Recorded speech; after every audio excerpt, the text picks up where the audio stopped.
तहरीक लब्बैक से मुआहदे के बाद 3 दिन पहले हुकूमत ने जो करारदाद कौमी असम्बली में पेश की थी, आज वो उस करारदाद पर बहस से पीछे हट गई। ना करारदाद को एजेंडे में शामिल किया गया, ना उस पर बहस की इजाज़त दी गई। कौमी असम्बली के इजलास में आज स्पीकर असद कैसर मौजूद ही नहीं थे और डिप्टी स्पीकर कासिम सूरी ने इजलास की सदारत की। इस दौरान वो जल्दी में नजर आया। कौमी असम्बली का पूरा इजलास सिर्फ 23 मिनट पर मबनी था, जिसका बाकायदा आगाज वक्फा सवालात से किया गया और अपोजिशन के एहतजाज के दौरान ही इजलास को गैर मुअय्यना मुद्दत के लिए मुलतवी कर दिया गया। वक्फा सवालात रूल के मुताबिक चलाने दें जी। पहले बात करेंगे। वक्फा सवालात के बाद आपको दूंगा जी। रूल के मुताबिक चलाने देना मुझे। अनवर ताज साहब इसका जवाब दें जी। तहरात को बरवेकार लाते हुए कौमी असम्बली का इजलास को गैर मुअय्यना मुद्दत के लिए मुलतवी करता हूँ। इस हुकूमती रवैये पर अपोजिशन जमातों ने तनकीद की। नून लीग के रहनुमा एहसन इकबाल ने हुकूमत से माफी का मुतालबा किया। हुकूमत ने और स्पीकर ने ऑपोजिशन के किसी भी फर्द को बोलने की इजाजत नहीं दी। जो करारदाद हुकूमत ने पेश की, आज उसे कौमी असम्बली की कार्रवाई के एजेंडे से भी हटा दिया। जब हमने एहतजाज किया तो हुकूमत और स्पीकर साहब के इजलास को गैर मुअय्यना मुद्दत के लिए बर्खास्त करके राय फरार इख्तियार कर मुतालबा करते हैं कि हुकूमत माफी मांगे और बजाय इजलास को बर्खास्त करने के इसको जारी रखे। दिलचस्प बात यह है कि पीपल्स पार्टी जो इस पूरे मामले पर अपना मौक़िफ़ वाज़ेह कर चुकी थी और गुज़िश्ता इजलास में शरीक भी नहीं हुई थी, आज वो ना सिर्फ शरीक हुई बल्कि पीपल्स पार्टी के रहनुमा और साबिक वज़ीर आज़म राजा परवेज़ अशरफ ने हुकूमत पर तनकीद करते हुए कहा कि तहरीक लब्बैक पर पाबंदी गलत लगाई गई। फ्रांसीसी सफ़ीर को मुल्क बदर करने के हवाले से हुकूमत को अपनी एग्जीक्यूटिव अथॉरिटी इस्तेमाल करनी चाहिए।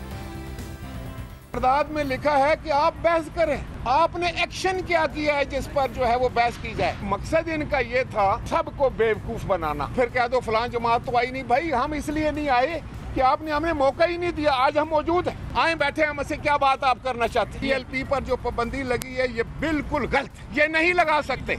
अगर टीएलपी पर इन्होंने पाबंदी लगाई है फिर किस मुंह के साथ उनके साथ ये मुज़ाकरात भी कर रहे हैं। सफीर को निकालने की हिमायत करते हैं। ये हुकूमत को अपना एग्जीक्यूटिव ऑर्डर इस्तेमाल करना चाहिए। मैंने यूट्यूब को बंद किया था, निकालना चाहिए। बिल्कुल मैं समझता हूँ कि अगर लोगों की दिल आज़ारी उसने की है तो अपना एहतजाज जो है वो रिकॉर्ड कराएं, जो भी तरीका करें, चाहे वो एक्सपल्शन से करें, एहतजाज से करें।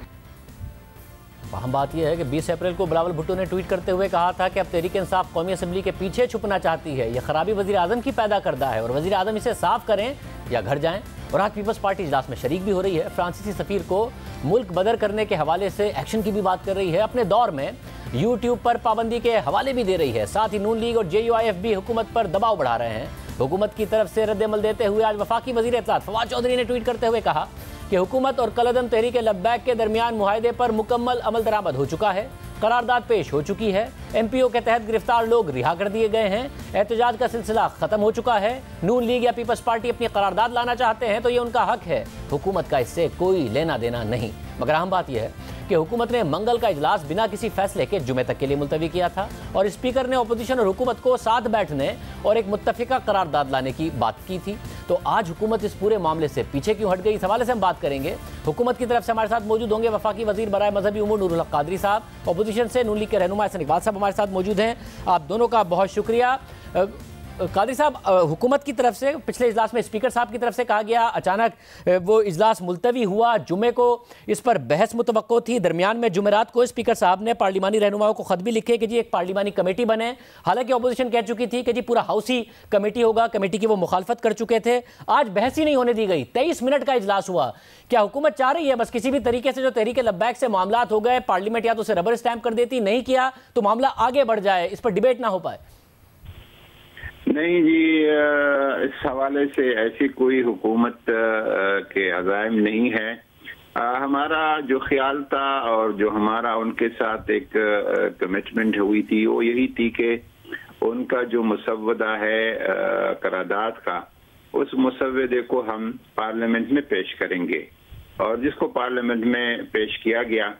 और फिर स्पीकर साहब का ख्याल था कि चूंकि एक कौमी नौइयत का इंतहाई एक हसास इशू है तो इसके लिए एक खुसूसी पार्लिमानी कमेटी बन जाए और वो उसके तमाम तर तफासील को तय करे और इसके काफ़ी दिक्कत के साथ और काफ़ी गौर व फिक्र के साथ इसको देखा जाए और कोई उस पे वो कमेटी जो है एक हतमी इत्तेफाक राय से अगर हो सके तो फैसला कर ले।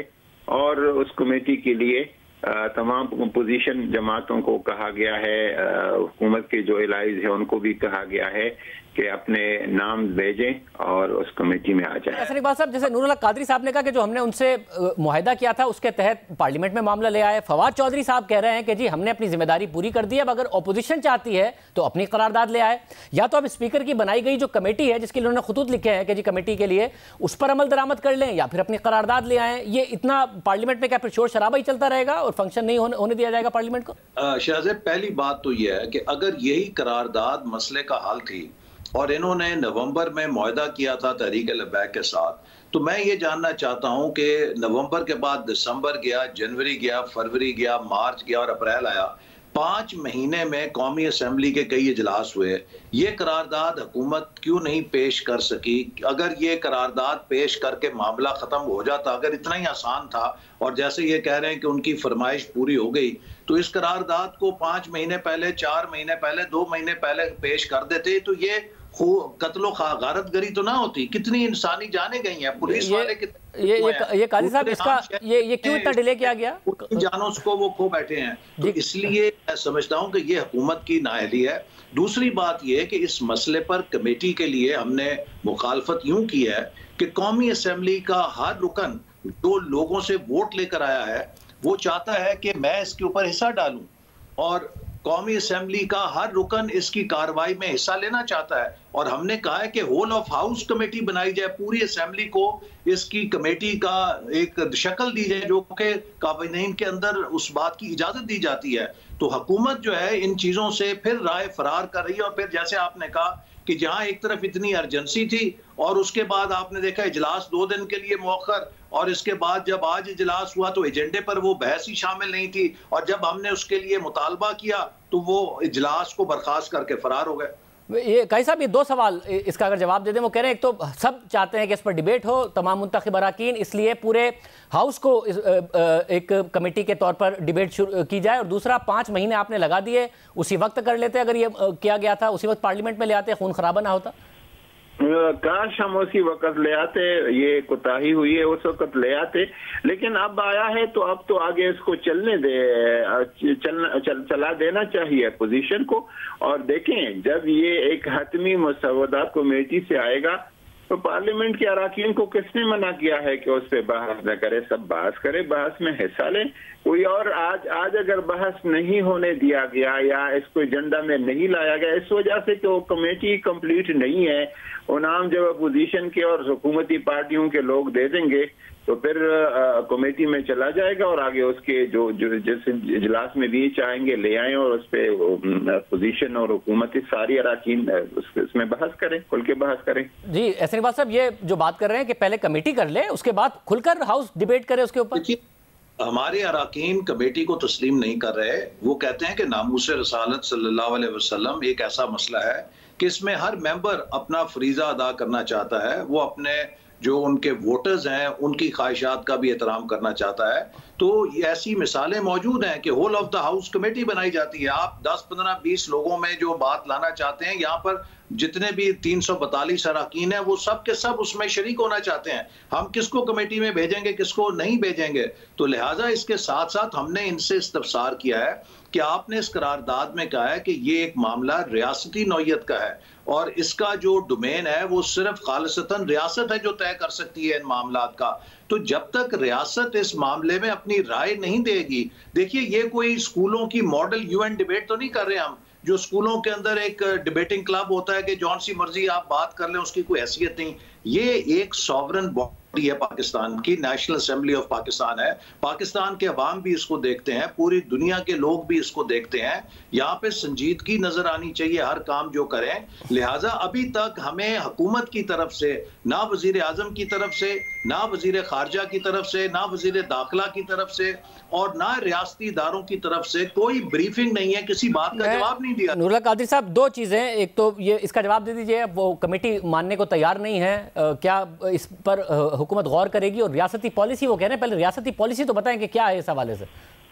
देखें, जो कमेटी पे तैयार न होने वाली बात है, मोहतरम हसन इकबाल साहब मेरे सीनियर है और मेरे बड़े अच्छे मेहरबान हैं, लेकिन उन्होंने बताया स्टार्ट में कि कारपेट के नीचे जो है चीजें लाना चाहते हैं, तो ये तो खुद कारपेट के नीचे लाने की ये प्रोग्राम है कि कमेटी को न मानो। आपके सारे पार्लियामेंट के बिजनेसेस थ्रू कमेटीज ही चलते हैं, कमेटीज हर काम को चलाती है, आगे बढ़ाती है। और जहां तक रियासत का ताल्लुक है, अगर हम ये मानते हैं और तस्लीम करते हैं कि पार्लियामेंट रियासत का सबसे अहम तरीन सुतून है, तो जब ये अहम तरीन सुतून कोई गाइडलाइन देगी तो तमाम बाकी सुतूनों ने, बाकी इदारों ने, सब ने साथ लेके जाना है इसके साथ। देखिए, जो सबसे बालादस्त इदारा है उसके अंदर जो बहस है और उसकी जो फैसले हैं वो इन्फॉर्म्ड होने चाहिए, वो बाखबर होने चाहिए। जब तक रियासती इदारे उसके सामने हकायक नहीं पेश करेंगे, उसके सामने तमाम पहलू पेश नहीं करेंगे, ये डिबेट जब तक इन्फॉर्म नहीं होगी, जब तक इस पार्लियामेंट के फैसले इन्फॉर्म नहीं होंगे, तो इनकी दुनिया के सामने कोई इतनी हैसियत नहीं मानी जाएगी।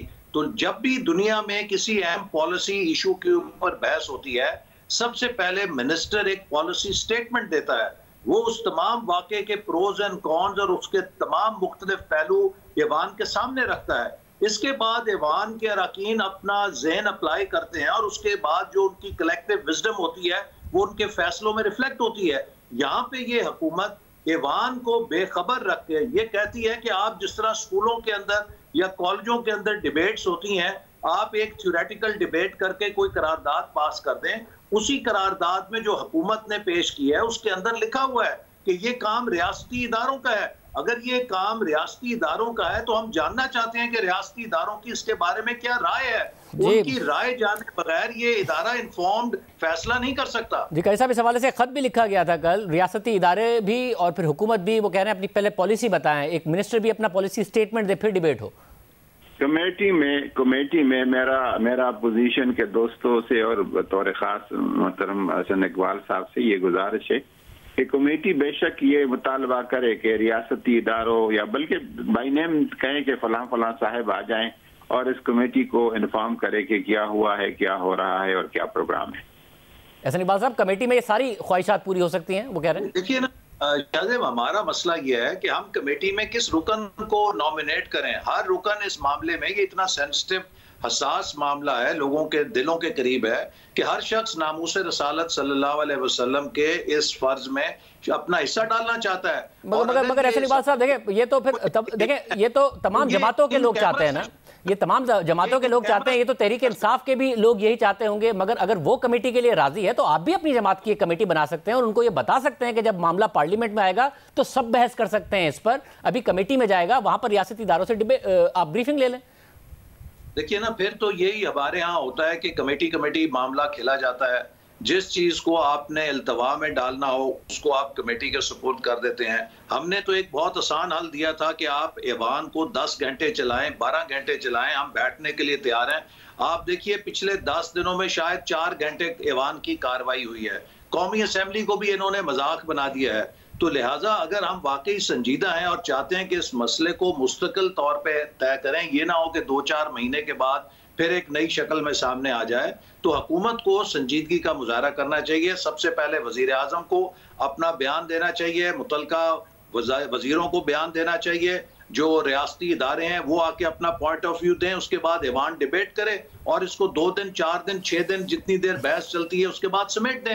आप दोनों का बहुत शुक्रिया। एक कंसेंसस नहीं इस पर हो पा रहा है, हुकूमत भी अपनी वाज़ेह पोजीशन लिए हुए है और अपोजिशन की तरफ से भी ली गई है। देखते हैं मामला किस तरफ जाता है। प्रोग्राम में ब्रेक शामिल करते हैं।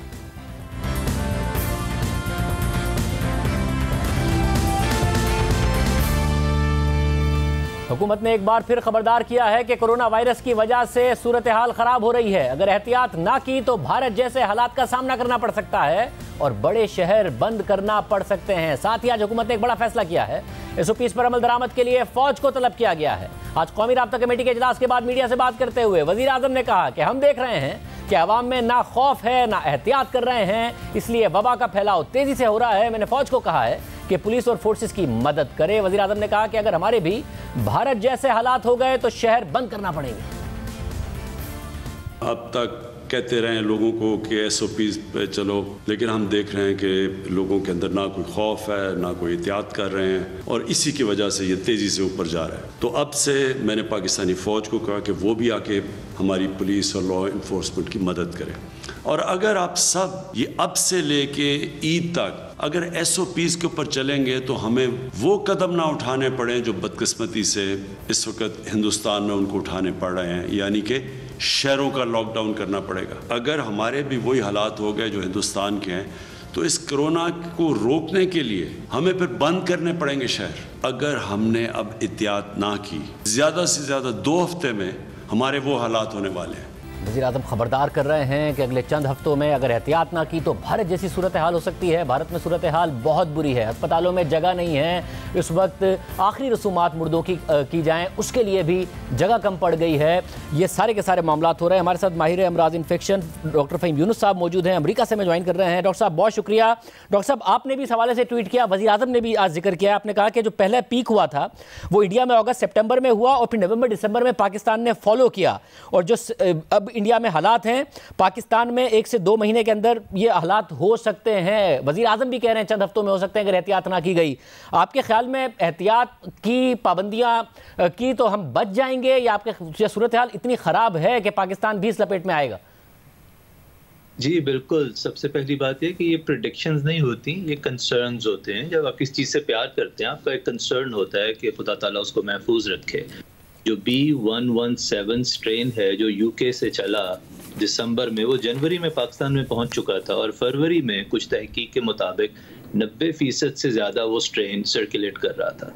अब अगर आप उसको देखें जो 30 से 50% ज़्यादा तेज़ी से फैलता है, तो इस वक्त जो कर्व इंडिया का हमें नज़र आ रहा है उसमें भी एक बहुत बड़ा रीज़न ये वेरिएंट है।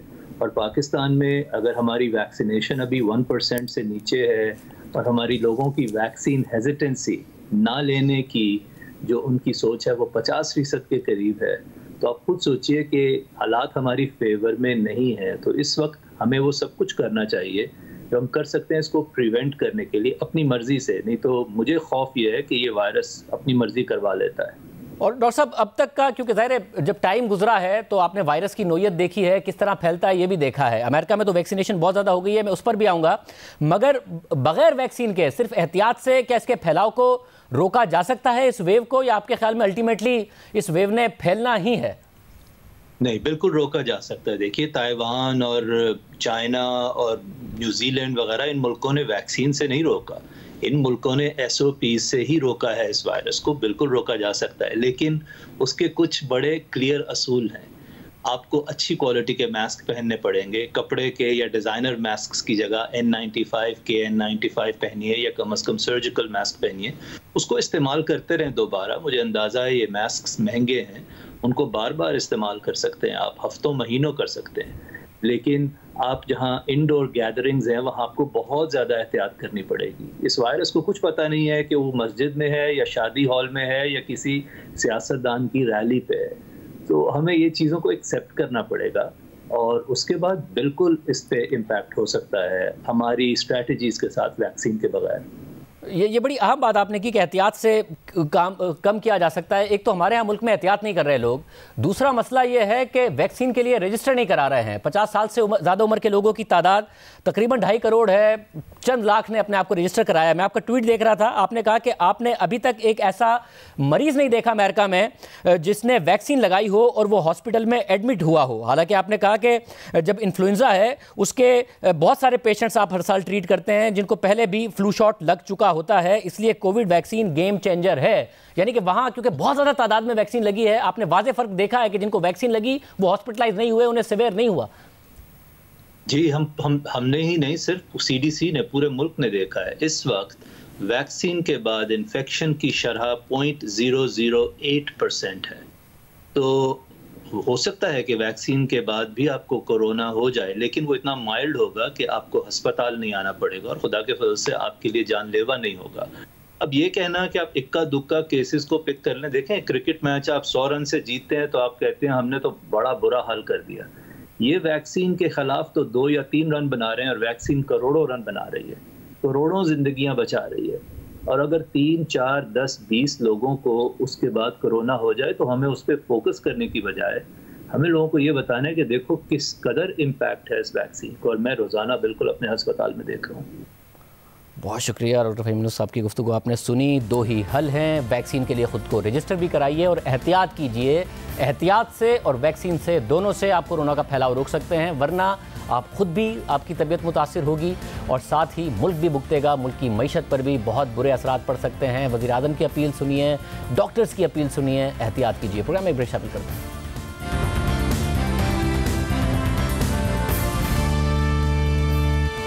सुप्रीम कोर्ट में जस्टिस काजी फाइज ईसा नजरसानी केस की समाअत जारी है और ये केस सबकी तवज्जो का मरकज बना हुआ है। बेंच में शामिल जजेस के दरमियान इख्तलाफ नजर आ रहा है। कुछ जजेस और साथ ही दरख्वास्त गुजार जस्टिस काजी फाइज ईसा चाहते हैं कि दलाइल जल्द मुकम्मल किए जाएं ताकि जस्टिस मंजूर मलिक की रिटायरमेंट से कबल समाअत मुकम्मल हो जाए और फैसला हो सके। जबकि कुछ जजेस और हुकूमती वकील इस मौक़िफ़ के मुखालिफ हैं और चाहते हैं कि समाअत में जल्दबाजी ना की जाए और हुकूमती वकील को दलाइल को मुकम्मल होने दिया जाए। गुज़िश्ता रोज़ भी समाअत जल्द मुकम्मल करने के मामले पर जजेस की आपस में तकरार हो गई थी, तल्ख जुमलों का तबादला भी हुआ था। जबकि अहम बात यह है कि जस्टिस मंजूर मलिक की रिटायरमेंट में अब सिर्फ चंद रोज़ रह गए हैं, क्योंकि 30 अप्रैल जस्टिस मंजूर मलिक का सुप्रीम कोर्ट के जज की हैसियत से आखिरी दिन होगा और वो अगले रोज़ रिटायर हो जाएंगे। दूसरी जानिब आज additional attorney general Aamir Rahman ने दलाइल देते हुए कहा कि अदालत ने सोच समझकर हक़ाइक़ और कानून के मुताबिक फैसला दिया था। FBI को केस रिमांड करना गलत नहीं था। मुकम्मल इंसाफ का इख्तियार इस्तेमाल करते हुए अदालत कोई भी हुक्म जारी कर सकती है। दरख्वास्त गुजार के वकील ने खुद मामला FBI भिजवाने की बात की। इस पर जस्टिस काजी फाइज ईसा अपनी नशिस्त से उठे और कहा कि ये गलत बात कर रहे हैं, मेरे वकील ने ऐसा कुछ नहीं कहा था। क्या इनको इख्तियार है कि जो मर्जी आए कहें? जस्टिस मंजूर मलिक ने रिमार्क्स दिए कि आपसे अदब से गुजारिश है कि बैठ जाएं, काजी साहिब वकील को बात मुकम्मल करने दें। इस पर हुकूमती वकील आमिर रहमान ने मौक़िफ़ अपनाया कि मेरा काम दलाइल देना है, कबूल करना या ना करना अदालत का इख्तियार है, जस्टिस फाइज ईसा का नहीं। जस्टिस मंजूर मलिक ने हुकूमती वकील से कहा कि आप अपने दलाइल जारी रखें, तबसरा ना करें। काजी साहिब ने खूबसूरत टाई पहनी हुई है, काजी साहिब का मूड अच्छा है, उसे अच्छा ही रहने दें। जस्टिस मकबूल बाकी ने रिमार्क दिए कि आमिर रहमान साहिब वैसे भी धीमे मिजाज के आदमी हैं। इस दौरान जस्टिस मंसूर अली शाह ने हुकूमती वकील से मुकालमा किया कि मेरे आपसे चंद सवालात हैं। जो रेफरेंस वफाकी हुकूमत ने दायर किया वो कलअदम करार दिया जा चुका है। वफाकी हुकूमत का केस तो ख़त्म हो चुका है। आप हमें बताएं कि आपका नजरसानी केस में क्या किरदार है। अदालत में दरख्वास्त गुजार ने फैसले पर एतराज़ उठाया है। इस केस में अदालत का आपको सुनना क्यों ज़रूरी है? इस दौरान जस्टिस फाइज ईसा ने दलाइल दिए कि हुकूमती वकील की तरफ से आधे आधे हक़ाइक़ बयान किए जा रहे हैं। हुकूमती वकील ऐसे दलाइल देते रहे तो पूरी रात गुजर जाएगी। जस्टिस मंजूर मलिक ने रिमार्क्स दिए कि काजी साहिब उनको दलाइल देने दें, हमें तमाम रिकॉर्ड से आगाही है। जस्टिस फाइज ईसा बोले कि फिर ठीक है, इनको कहने दें, इन्होंने हमारी 2 साल से जिंदगी तबाह कर दी, इनको हक क्या है ये मजीद हमारी जिंदगी को तबाह करें। जस्टिस मंजूर मलिक ने दोबारा कहा कि काजी साहिब काम चलने दें, आप इस तरह मुदाखलत करेंगे तो अदालती वक्त ज़ाया होगा। जस्टिस मकबूल बाकी ने रिमार्क्स दिए कि काजी साहिब आप बेफिक्र रहें, हम तमाम रिकॉर्ड से आगाह हैं। जस्टिस फाइज ईसा ने मौक़िफ़ अपनाया कि अगर कोई गलत बात करेगा तो मैं बर्दाश्त नहीं करूंगा। जो दलाइल वफाकी हुकूमत के वकील दे रहे हैं वो रिकॉर्ड का हिस्सा ही नहीं है, ये अपनी जेब से कागज़ निकाल कर पेश कर रहे हैं। जस्टिस मुनीब अख्तर ने सवाल उठाया कि नज़रसानी दरख्वास्तें मंजूर हो गई तो इतलाक आज से होगा या जून 2020 के फैसले से? अदालत ने फैसला वापस ले लिया तो इसके नतीजे में होने वाले इक़दामात भी वापस हो सकते हैं। जस्टिस उमरता बदियाल ने रिमार्क्स दिए कि हक़ाइक़ हक़ाइक़ रहते हैं, उन्हें ख़त्म नहीं किया जा सकता। हक़ाइक़ को ख़त्म करने के लिए अदालती हुक्मनामा ज़रूरी है। सुप्रीम कोर्ट ने केस की मज़ीद समाअत पीर तक मुलतवी कर दी है और हुकूमती वकील को हिदायत की है कि वो अगली समाअत में अपने दलाइल मुकम्मल करें। प्रोग्राम में ब्रेक शामिल करें।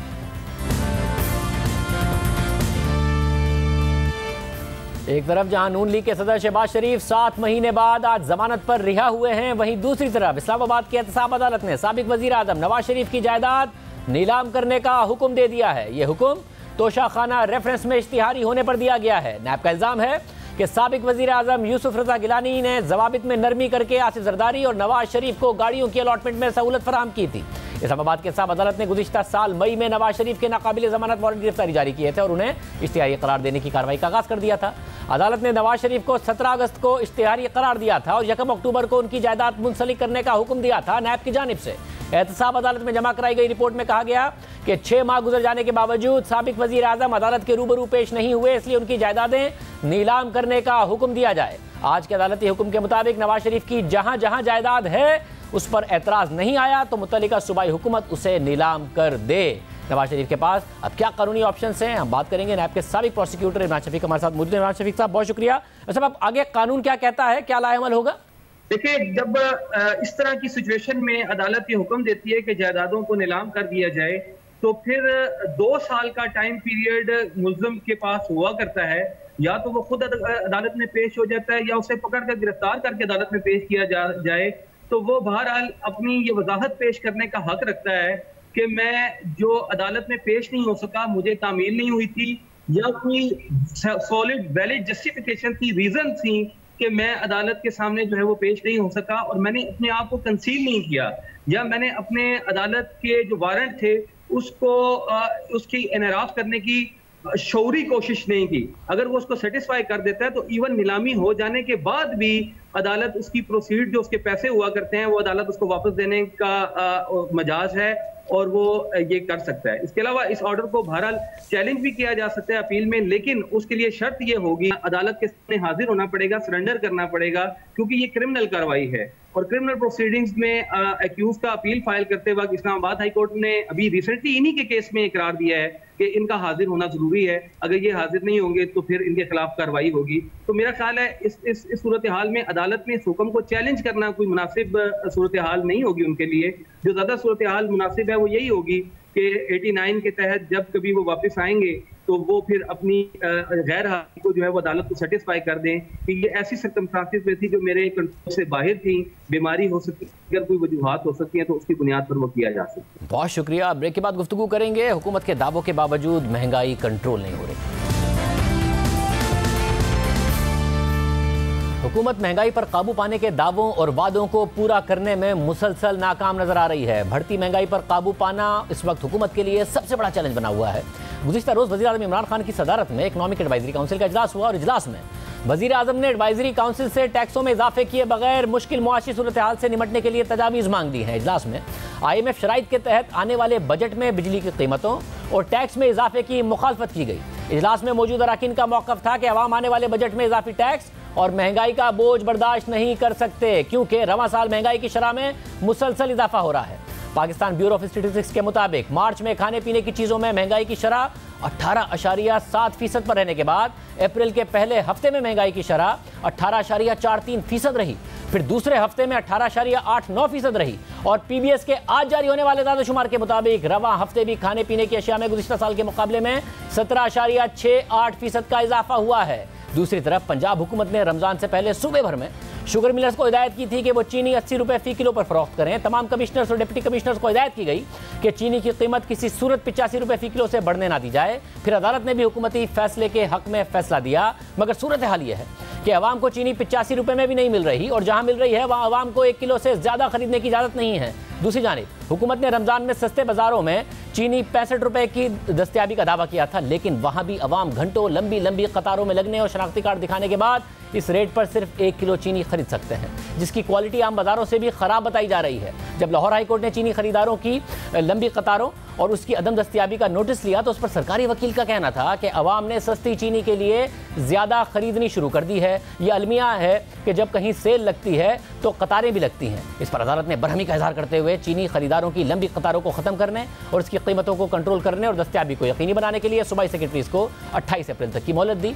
लेकिन अदालती हुक्म के बावजूद आज भी चीनी खरीदने वालों की कतारें खत्म नहीं कराई जा सकी हैं। घंटे हो गए ने चीनी लेने वास्ते, एक पैकेट देंगे चीनी का। कल भी आया चीनी नहीं मिले, आज भी आया तकरीबन घंटा उधर से शोर होता है, अभी तक वारी नहीं आया है। इतनी देर पैसे फंडने चीनी दे पैकेट बने बनाए गए देते एक ही पैकेट है 130 वाला, लेकिन उसके पीछे हमको खजल होना पड़ता है। चीनी नहीं मिल रही, परसों भी आए थे 2 घंटे लगे थे, उसके बाद बंद कर देते हैं, कहते हैं अभी नहीं मिल रही, फिर आ जाते हैं 2-2 घंटे खज्जा खराब होना पड़ता है और उसके बावजूद चीनी मिल नहीं रही। 1 घंटा 1.5 घंटा हो रहा है, वैनों में लगे हुए हैं, उधर एक बंदा इतनी देर से आ रहा है, 2 किलो चीनी दे रहे हैं।